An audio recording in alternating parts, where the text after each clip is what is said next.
Guys, I want to actually share this story with you guys because I was reading through a comment section, and then somebody was talking about whether Asake is rebranding better. Ever since he left Olamide's YBNL, a lot of people felt that Asake is getting better, while some people say Asake, they get it right at all. So now, what rebranding actually means for Asake, Asake they look rebranding as him leaving YBNL, and also he changed his own look, that is own his own rebranding, and he also cleaned up his public affiliation with YBNL. That is what he is looking at. What are the success signals of Asake?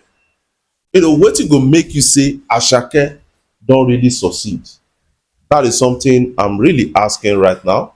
Wetin go make you feel say Asake don really succeed? So now let's look at it. Creative control and independence. Running his own record label is actually great for Asake, but has it been so creative enough? Is there any kind of change, creativity that is coming to Asake? A lot of people will say stage performances, but stage performances alone cannot really sustain you and your brand. That is something I got to understand. Managerial and all those things, yes, if they try. High visibility and buzz. Dramatic change and all those things, a lot of people they say, the new Asake, the new Asake, that is it. But is it delivering up to that expectation? That is the question a lot of people are really asking themselves right now. So the dramatic changes, look tattoos, leaving the label, generate conversation, media attention, trending topics, visibility is good in entertainment. People are talking, e.g., his look change got widespread coverage. Yes, people they talk, they talk, they talk. But branding is more than that. Branding is more than that. Branding is more than that. So now,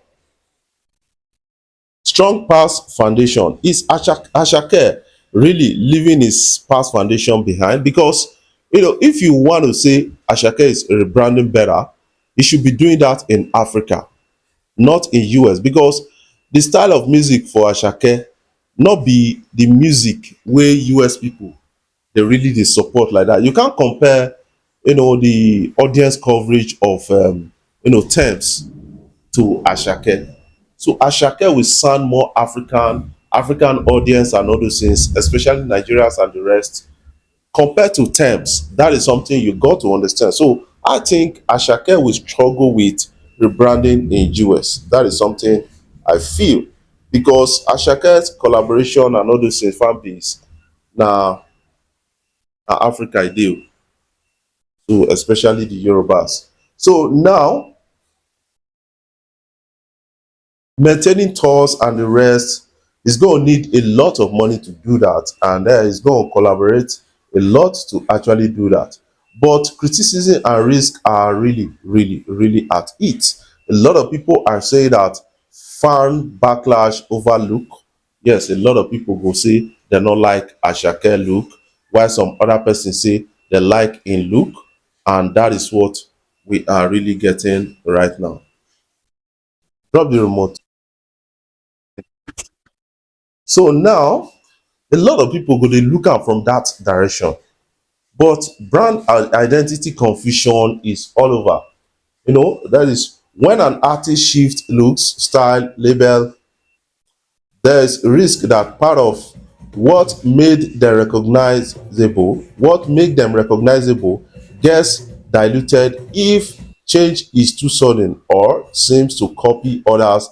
Fan might see it as inauthentic. Some of the criticism was like, is this really Asake and all those kind of things. So over reliance on buzz without substance. They change look all the time, so that they go talk about Asake without changing style for music. Because One thing I noticed about Asake, Asake is not really vast in style. It's not really vast in style compared to the likes of Burner, compared to the likes of Omale, compared to the likes of Davido, compared to the likes of Rema, compared to the likes of Kiss Daniel and a lot of others. You will understand that it's not really the vast in style. So now the thing is really interesting, and Asake is getting all loved. But do you think Asake is really rebranded better? That is something I am really asking. So a lot of people just the talk different things, criticism here and there, potential loss of support. Some people not go to support them because of the infrastructural base. Because for you to regroup and then regenerate a better infrastructure, record label, management, distribution, and all these things, they really the easy. And then that is something I got to understand. So I will say that based on my own take, I will say that Ashake is not getting it 100, with the recent rebranding. Because if you are doing all of that in US, where they don't even understand your style of music, they don't even hear your language and all those kind of things, and you leaving Africa behind, where that is your former foundation and all those things, you are not going to get it right. Because Ashake's music is a little bit monotonous. It's a little bit stereotyped.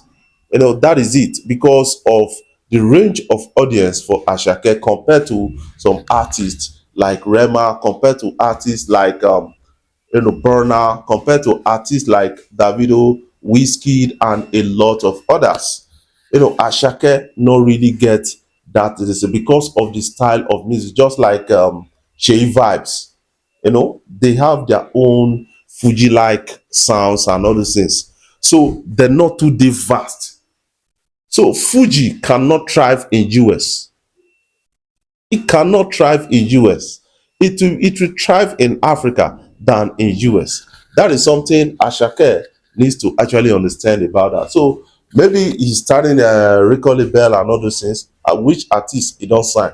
It will be easier for Ashake to sign an artist from Nigeria, from Africa, than signing a US artist. Because of your foreknowledge of the culture, Afrobeat, Fuji, and other African sounds. That is something I kind of understand about that. But a lot of people are having their own take. But now I want you to put your own take on in the comment section what you feel about all of this. Before we jump off, I want to say thank you guys for always coming out, watching my videos, sharing my videos across social media platforms, being a part of our daily conversation, joining me on TikTok, Instagram, Facebook, being a part of this daily conversation. I love you guys. Keep supporting Afrobeat blog, and don't fail to share my videos and subscribe if you have not done so by clicking the subscribe button below and the bell notification icon. Love you guys. Keep supporting Afrobeat blog.